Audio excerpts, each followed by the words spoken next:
Hello दोस्तों, नमस्कार। एक बार फिर से स्वागत है आप लोगों का हमारे इस यूट्यूब चैनल में।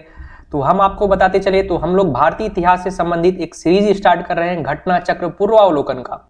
और इस सीरीज में जो आज का हमारा पहला टॉपिक होगा वो होगा पाषाण काल से संबंधित। इसमें लगभग 45 क्वेश्चंस हैं। उन चीजों को हम लोग देखेंगे कि उसमें उसका एक्सप्लेनेशन क्या है। इन सारी चीजों को हम लोग एक एक करके क्वेश्चंस को देखेंगे।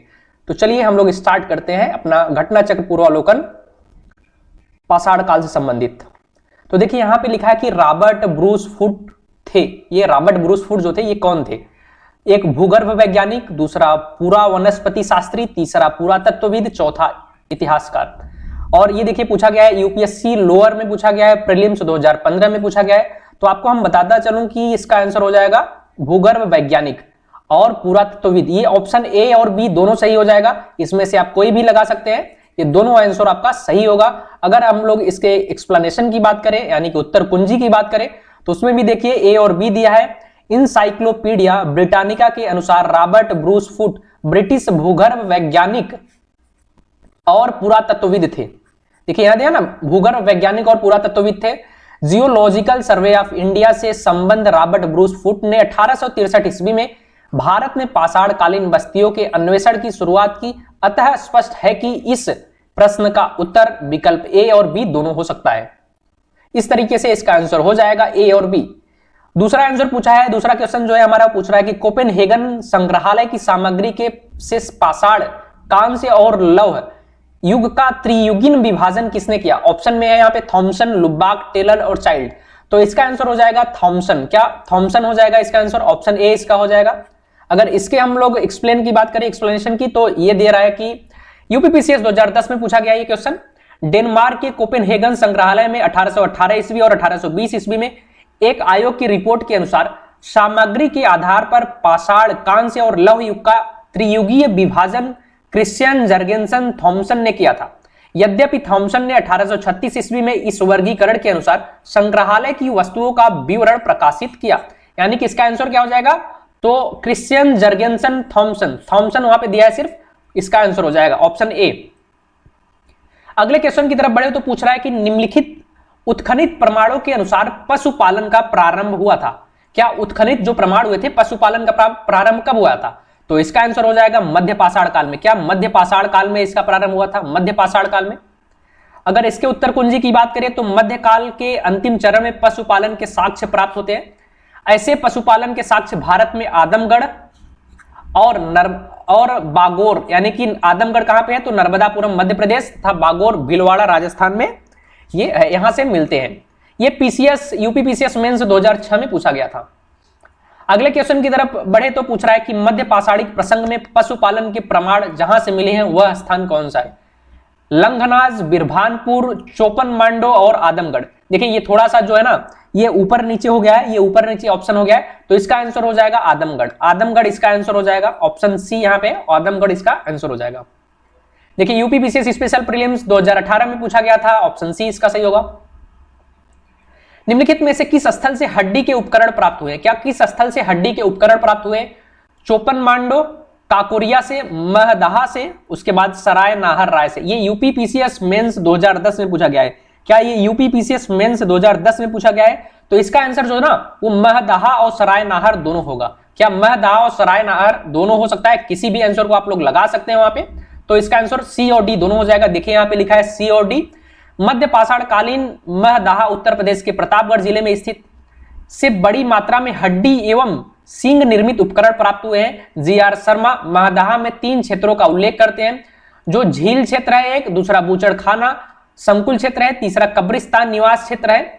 इसमें 3 क्षेत्रों में बांटते हैं। फिर बूचड़खाना संकुल क्षेत्र से हड्डी एवं सींग निर्मित उपकरण व आभूषण बड़े पैमाने पर प्राप्त हुए हैं।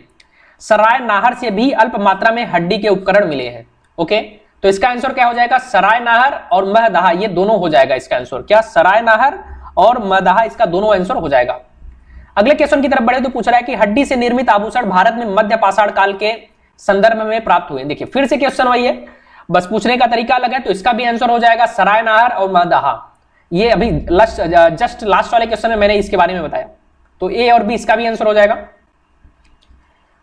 7वें नंबर का क्वेश्चन है, निम्नलिखित में से मध्य पाषाणिक स्थलों को भौगोलिक दृष्टि से पश्चिम से पूर्व के क्रम में व्यवस्थित करें।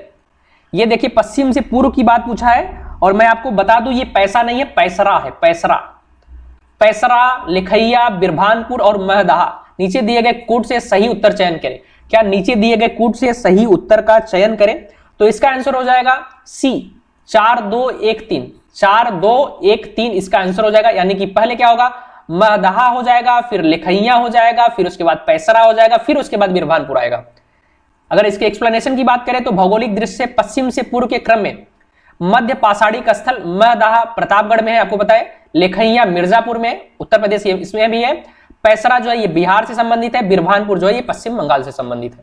ओके, अगले क्वेश्चन की तरफ बढ़े तो पूछ रहा है, एक ही कब्र से 3 मानव कंकाल निकले हैं। क्या एक ही कब्र से 3 मानव कंकाल कहां से निकले हैं? तो इसका आंसर देखिए, इसका भी ऑप्शन ऊपर नीचे हो चुका है, तो इसका भी आंसर हो जाएगा दमदमा। क्या दमदमा हो जाएगा? ऑप्शन बी इसका सही हो जाएगा, दमदमा। उत्तर प्रदेश के प्रतापगढ़ जिले में स्थित सराय नाहर राय, महदहा तथा दमदमा का उत्खनन हुआ।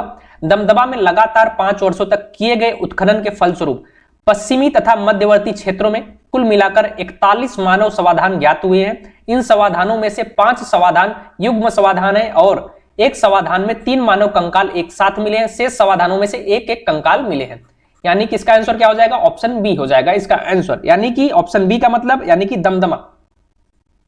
खाद्यान्नों की कृषि सर्वप्रथम प्रारंभ हुई। खाद्यान्न की बात पूछ रहा है कि कृषि की प्रारंभ कब हुआ, तो जाहिर सी बात है ए हो जाएगा नवपाषाण काल में। ये देखिए यूपीपीसीएस मेंस 2005 में पूछा गया था। खाद्यान्नों का उत्पादन सर्वप्रथम नवपाषाण काल में हुआ। यही वह समय है जब मनुष्य कृषि कर्म से परिचित हुआ। यही वह समय तो था जब मनुष्य कृषि से परिचित हुआ था। भारत में मानव का सर्वप्रथम साक्ष्य कहां से मिलता है? भारत में मानव का सर्वप्रथम साक्ष्य कहां से मिलता है? तो नर्मदा घाटी से। कहां से? ऑप्शन डी इसका हो जाएगा, नर्मदा घाटी से। देखिए ये उत्तराखंड पीसीएस प्रीलिम्स 2006 में पूछा गया था। भारत में मानव का सर्वप्रथम साक्ष्य नर्मदा घाटी में अवस्थित हथनौरा, इसको याद कर लीजिएगा, ये स्थान जो है ना हथनौरा, इसको जरूर याद कर लीजिएगा, नामक पुरास्थल से प्राप्त हुआ है। इसकी खोज पुरातत्वविद अरुण सोनकिया ने किया था। इनके नाम को भी याद कर लीजिएगा, अरुण सोनकिया को। ये वर्ष 1982 में हुआ था। मानव द्वारा सर्वप्रथम प्रयुक्त अनाज था। मानव द्वारा सर्वप्रथम प्रयुक्त अनाज की बात करें तो जौ। क्या था? Option C. या देखिए इसमें भी थोड़ा सा उल्टा हो चुका है, तो ऑप्शन इसका भी सी हो जाएगा, जौ।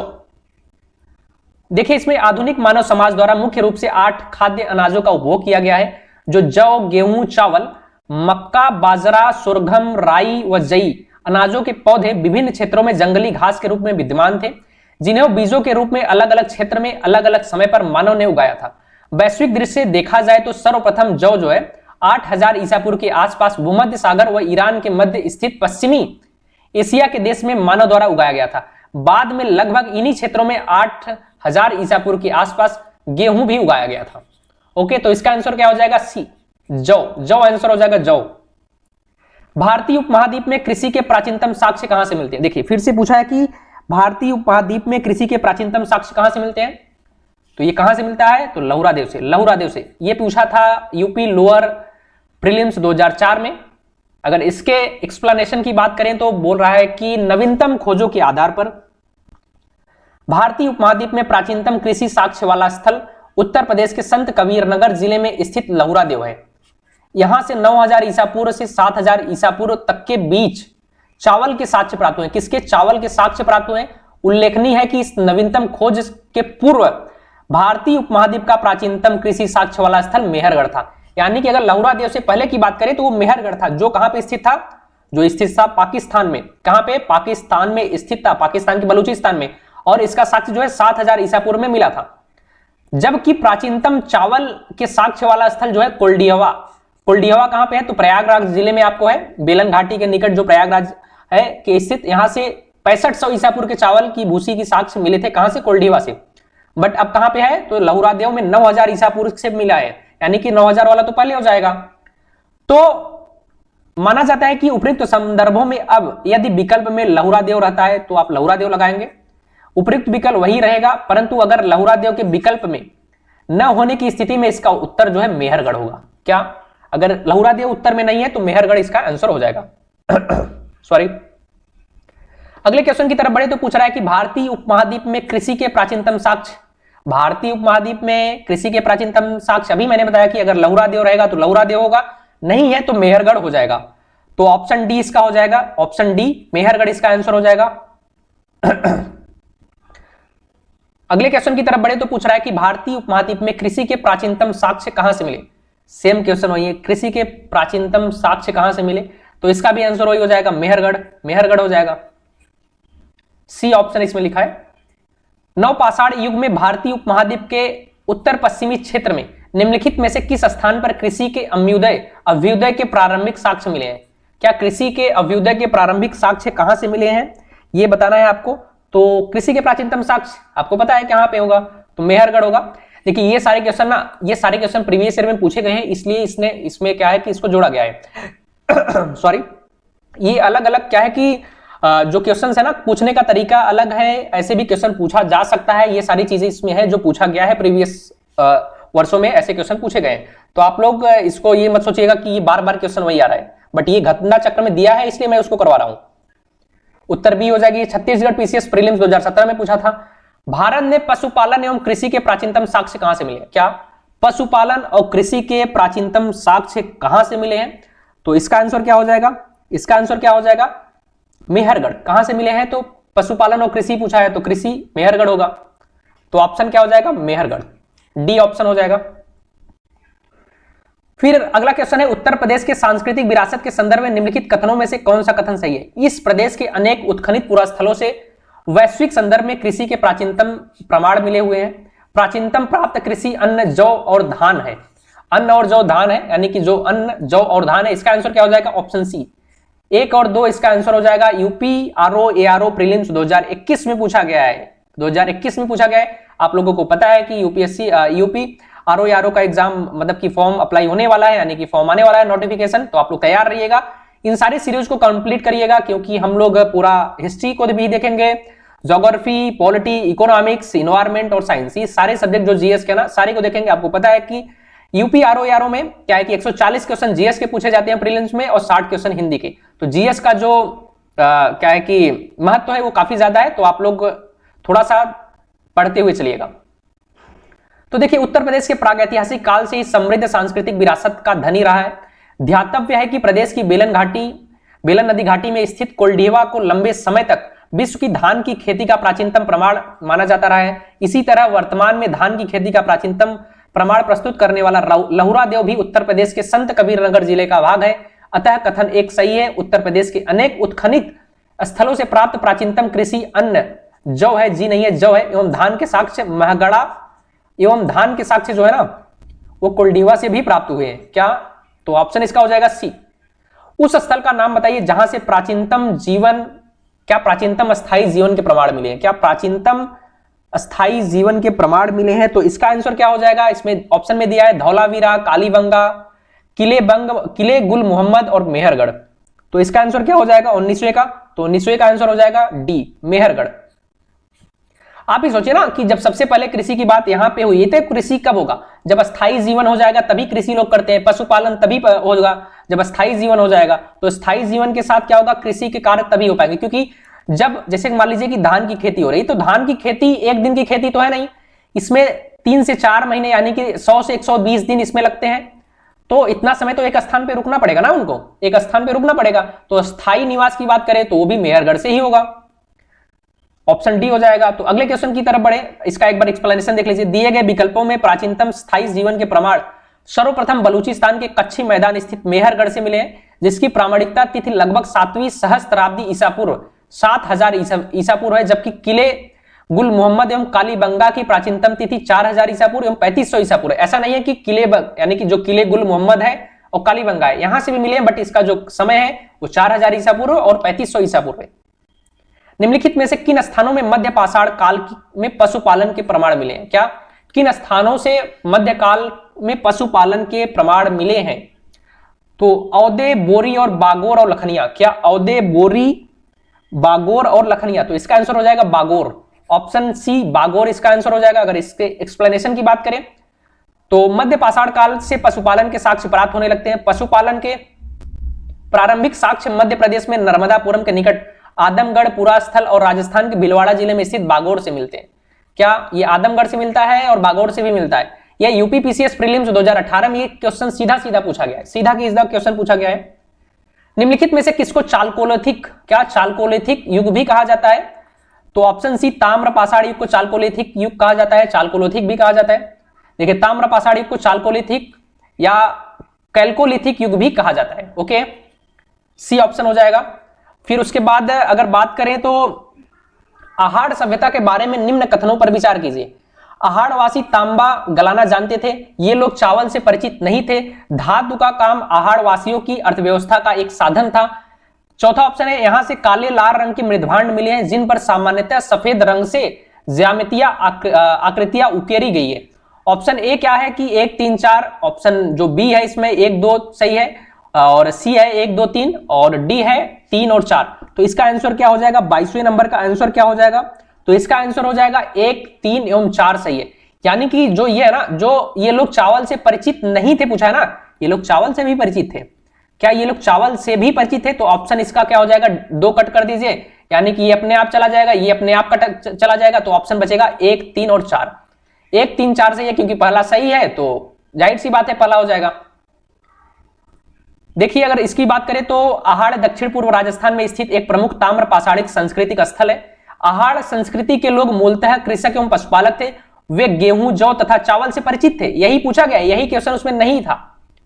परिचित थे। आहाड़ का एक अन्य नाम तांबवंती, क्या तांबवंती तांबा वाला स्थान भी मिलता है, जिससे सूचित होता है कि यहाँ तांबा बहुतायत में है, उपलब्ध है। यहाँ के निवासी तांबे को गलाकर मनचाही वस्तुएं तैयार करते थे।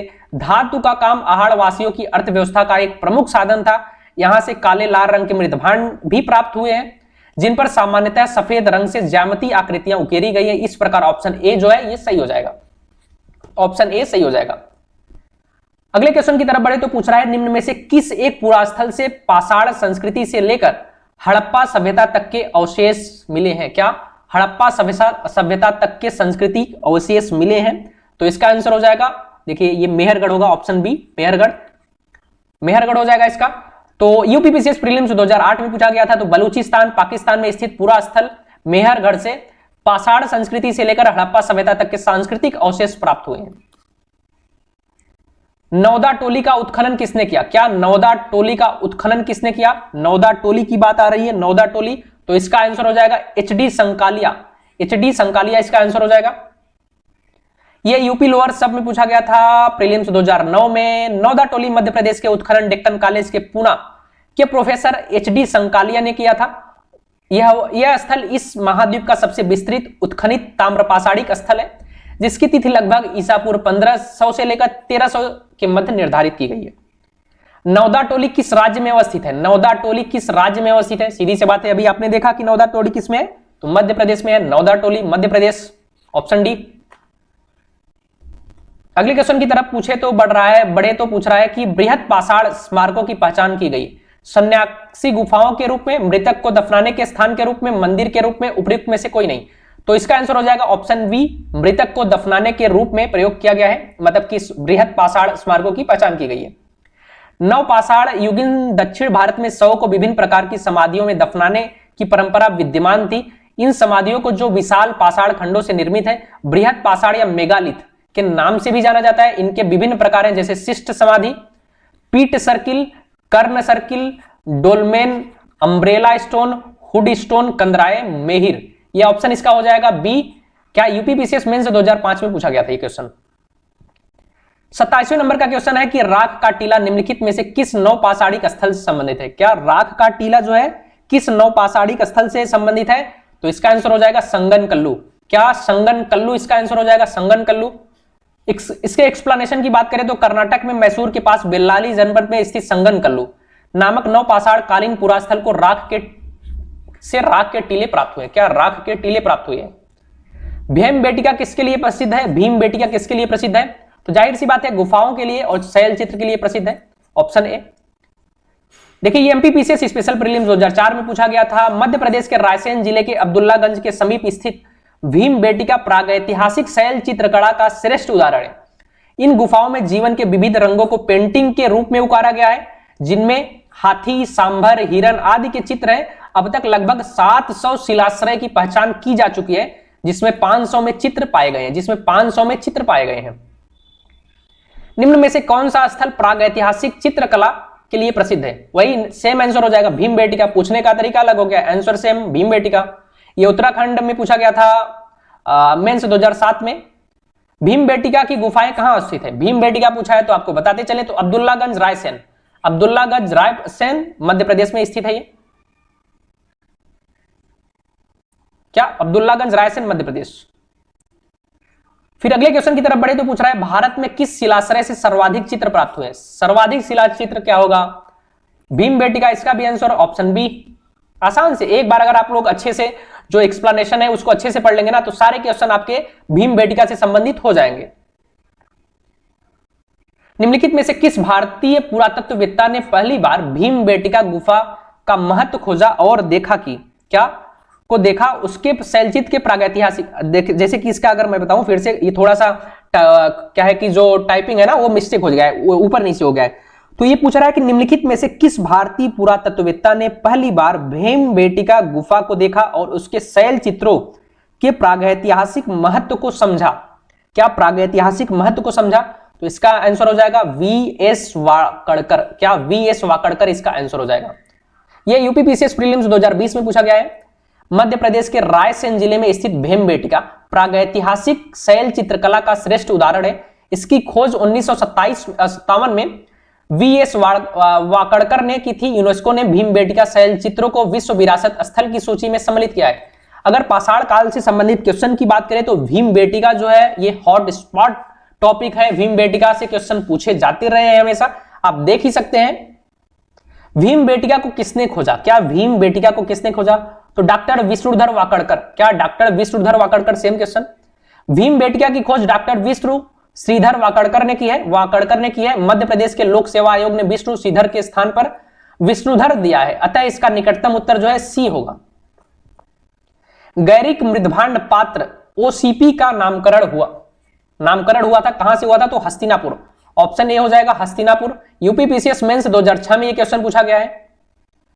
तो गंगा यमुना द्वाब की सांस्कृतिक परंपरा संभवतः उस संस्कृति के साथ शुरू होती है जिसे अपने अत्यंत विशिष्ट मृदभांड के नमूने के कारण गैरिक मृदभांड ओसीपी कहा गया। इस मृदभांड परंपरा के पात्र सर्वप्रथम हस्तिनापुर की खुदाई के दौरान प्रकाश में आए थे। वर्ष 1950-52 के दौरान हस्तिनापुर नामक पुरास्थल की खुदाई बीबी लाल के निर्देशन में हुआ था। क्या? बीबी लाल के निर्देशन में हुआ था।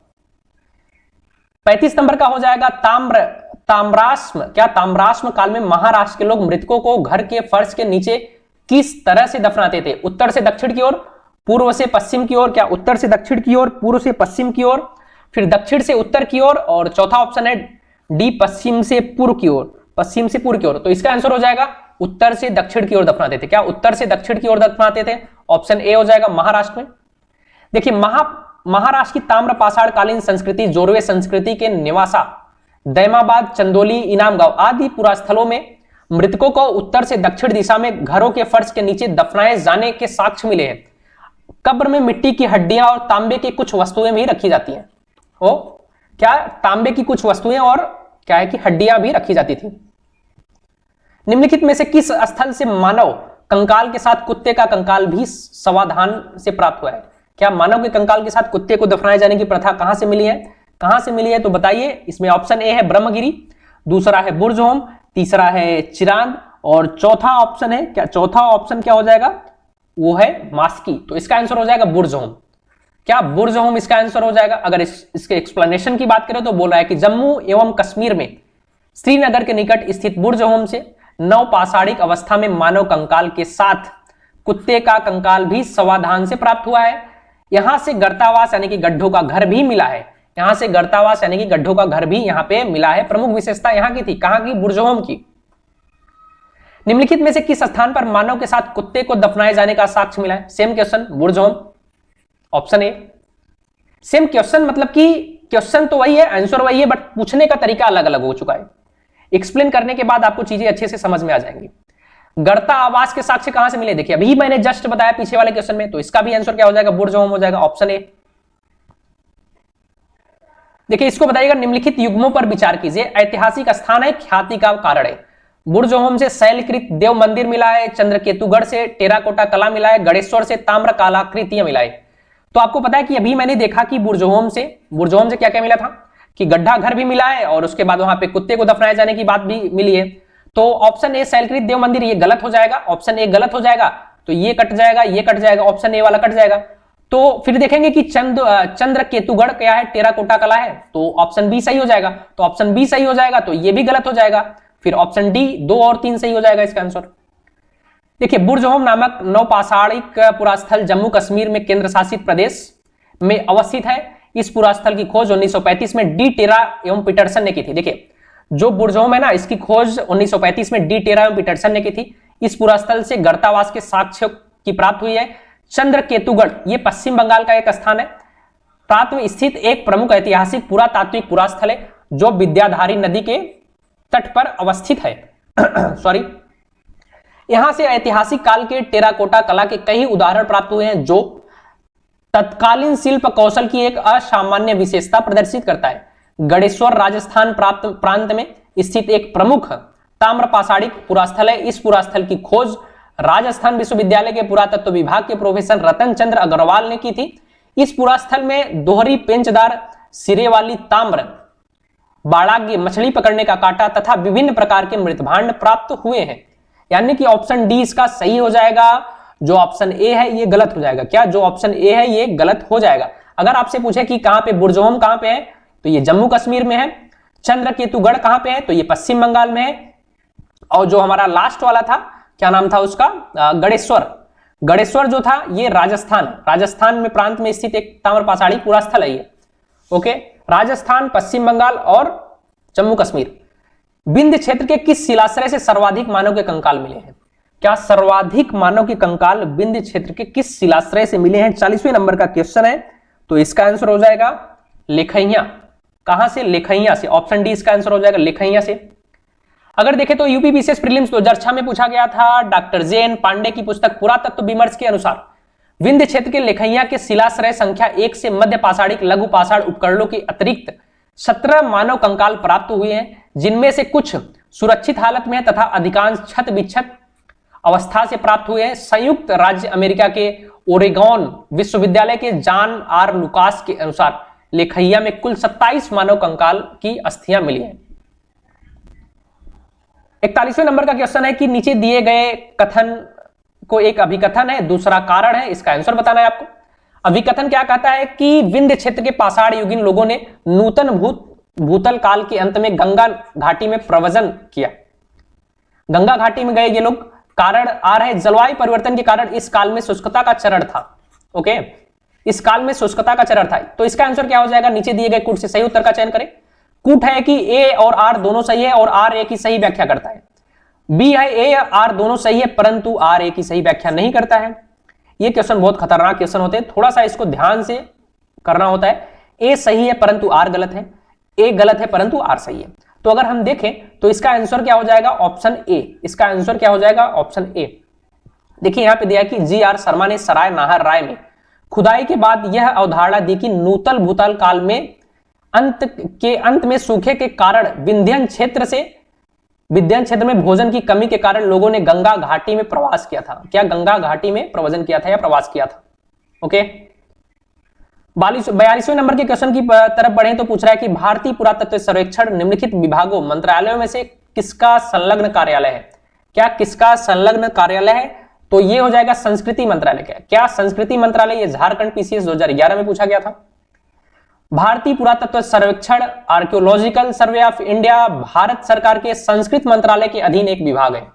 संस्कृत मंत्रालय के अधीन एक विभाग है। फिर अगला क्वेश्चन है 43, भारतीय पुरातत्व का जनक किसे कहा जाता है? Alexander Cunningham, John Marshall, Mortimer wheeler, James princess. तो अलेक्जेंडर कनिंघम। क्या अलेक्जेंडर कनिंघम इसका आंसर हो जाएगा? Option A. ये एमपीपीसीएस प्रीलिम 2017 में पूछा गया था। अलेक्जेंडर कनिंघम 1814 से 1893 ईस्वी को एक ब्रिटिश सेनाधिकारी के रूप में बंगाल इंजीनियर ग्रुप के साथ काम करने के लिए तैनात किया गया था। उन्हें ही भारतीय पुरातत्व के जनक के रूप में जाना जाता है, अलेक्जेंडर कनिंघम को। राष्ट्रीय मानव संग्रहालय कहां पे है? क्या राष्ट्रीय मानव संग्रहालय कहां पे है? तो राष्ट्रीय मानव संग्रहालय ये है भोपाल में। क्या? मध्य प्रदेश, भोपाल में, एमपी में। एमपी भोपाल में, एमपी की राजधानी भोपाल है, जानते हैं आप लोग। एमपी पीसीएस प्रीलिम्स 1997 में क्वेश्चन पूछा गया था। तो राष्ट्रीय मानव संग्रहालय जिसका नाम बदलकर इंदिरा गांधी राष्ट्रीय मानव संग्रहालय कर दिया गया है। देखिए इंदिरा गांधी राष्ट्रीय मानव संग्रहालय कर दिया गया है। भोपाल मध्य प्रदेश में स्थित यह भारत सरकार के सांस्कृतिक मंत्रालय के अंतर्गत स्वायत्त शासी संगठन है।